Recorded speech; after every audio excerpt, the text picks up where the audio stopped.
Good evening. I'm Juliette Goodrich. And I'm Brian Hackney. We begin tonight in San Jose, where the city's homeless problem is becoming a PR problem. In fact, the ever-growing encampment along the Guadalupe River is the first thing many Silicon Valley visitors see when they land at the nearby airport. KPIX 5's Kiet Do was there today and spoke with people on all sides of the issue.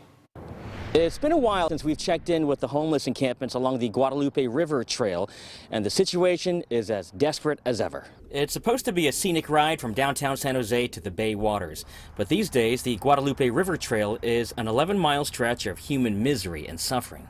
Right at the start of the trail, you'll find a half-dozen elaborate camps and a huge stash of bikes. Yes, bikes. A little further in towards the downtown core, you'll see a high concentration of tents underneath the 280-87 interchange, using the overpasses as shelter. Yes, the squatters haul their trash to the curb, but on some corners it really starts to pile up. In the shadow of Adobe's headquarters, this is the scene on Park Avenue. What was once tucked away in the wooded areas has now spilled out in plain view in the heart of Silicon Valley. Lisa Wiedenfeld walks her dog here often and says it's recently gotten worse. Do you feel safe out here? I wouldn't walk out here, in the evening or when it's dark. Which brings us to Mineta San Jose International. In recent years, the city has mostly kept campers off a large field near the runway. But look at it now. From their airplane windows, arriving visitors are greeted by a shanty town of tents, blue tarps, and RVs, stretched out over an area a third of a mile long. Rachel Rodriguez has been here for the past few months and says there are at least 75 to 100 people scattered throughout. Last Friday, police officers came by and told her she had to move her cars and RV and had to be out by Monday or Tuesday, or else they'd get towed. What do you want to tell all those people who are flying in and seeing you down here?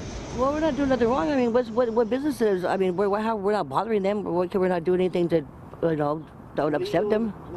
We're not. I mean, we're just trying to make a living. We're just trying to find a just stay off the street. Is it embarrassing to have that as the first image of people seeing when they enter San Jose? Absolutely. I think it's embarrassing whether you have it there, though, and it's embarrassing whether you have it here. Council member Raul Perales, who lives downtown nearby many of the encampments, says a recent cleanup of the railroad tracks by Union Pacific forced a lot of the homeless into other parts of the city. He says the city's first new tiny homes village development next to the Berryessa BART station will bring 40 units online before the end of the year.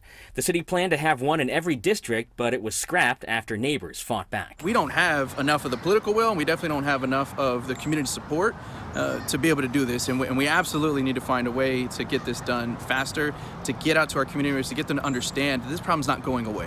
In San Jose, Kiet Do, KPIX 5.